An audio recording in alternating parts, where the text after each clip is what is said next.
Joining me now is political strategist Calvin Dark and Allison Nguyen. She is a former Obama donor who is now backing Donald Trump. So, Allison, I'll begin with you. What we are looking at is hardly the stuff of smart politics. Is it a sign, though, of a diminished mind? I don't believe so. Donald Trump is a hyperbolic New York from Queens developer. He's very creative, has a lot of ideas, and like great creative institutions like the MoMA, there's the good, the bad, and the ugly. And so with Donald Trump, it's unfiltered, and that's why American people love him. What you see is what you get. So let me ask you this. Did you cringe when you saw him dancing on the stage for 40 minutes? Did you say, ow? Well, there's some good, there's bad, and there's ugly. And him dancing on stage is between bad and ugly. But that's part of the package you get with Donald Trump. Calvin, I want you to look at the president reading a joke last night at the Al Smith dinner in New York. It is a joke about the diminished mind of his opponent. Take a listen.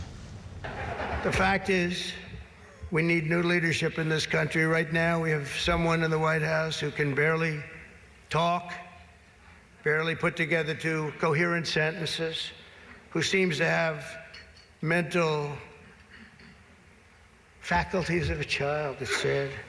Is a person that has nothing going, no intelligence whatsoever, but enough about Kamala Harris. Let's get on to something else. Calvin, he seemed to struggle to get that punch line out about a politician, Kamala Harris, that he says is mentally unfit. I do this for a living.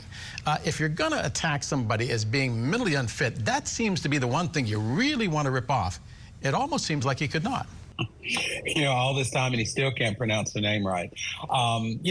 I shed a tear every time he cancels a rally or an interview, because he is the best argument out here in these 2 weeks before the election of why Kamala Harris is the best choice that we have in these elections. And I think that one of the things that Vice President Harris is doing that directly counters his main argument that she's somehow mentally deficient is she's leaving nothing on the field, including going to Fox News. And I think she did an amazing job, not because she changed the minds of many Fox viewers, but she definitely showed them that she is quite mentally competent. And I don't think that that's never been a winning argument for Donald Trump, and the jokes aren't landing, even with his own audiences. Allison, Bill Clinton even suggested that he thinks Donald Trump is too old, joking that he is 2 months younger. Take a listen to what he had to say. I don't know how many more elections I'll be involved with, and I'm too old to gild the lily.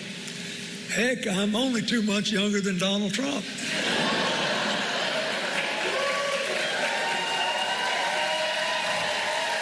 But good news for you is I will not spend 30 minutes swaying back and forth to you. Allison, politics aside, how do voters decide what is behavior they don't like versus what is dangerous and risky behavior? I mean, after all, we're talking about the person that will have his or her finger on the nuclear button. I think it's important that the president, the future president, can connect with people at an emotional, at a creative, at an ideas level. I think Kamala Harris is a bit of a name dropper.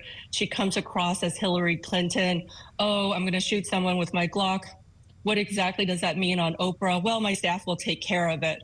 Whereas with they're 80 years old, but look at Rupert Murdoch, look at Warren Buffett, some of the best businessmen in the world, and they're 80, 90 years old. I don't think America cares about race. I don't think they care about age. I think talking about it is very divisive for Americans. People care about ideas. They don't care about who you know and what are you creating in America. And bottom line, Donald Trump is about new ideas. Some of them are good. Some of them are bad. Some of them are ugly. And hopefully the people around him can help filter that out.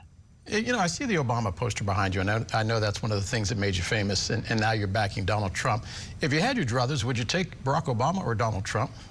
I would take Donald Trump right now. Back in 2008, of course, I loved the rhetoric. I loved the inspiration of Barack Obama. He turned out to be more aspiration. Inspiration and transformation is what we need, and I do believe Donald Trump is doing that. Calvin, one thing that seems to have disappeared from the conversation is the fact that Donald Trump is a convicted felon and under indictment. You just heard Ava Joy Burnett a moment ago in Washington, D.C. How can voters separate someone who truly wants to be the next president versus someone who truly doesn't want to go to jail? I don't think they can. I think that you have a person running for office. And in this race, Kamala Harris can say, whatever, regardless you think of her policies, that she's not a convicted felon. And I think that it is very important that Americans consider that. I actually think it's absurd that we know he has a sentencing date after the election, whether or not he wins. And I think what we will see in these elections is that Americans take that seriously, that there are things beyond age, beyond race, beyond gender, things like my criminal status. That makes a difference in who we choose as our president, and I hope that we will see that in the election. Calvin Dark and Allison Wynn, as always, we thank you very much.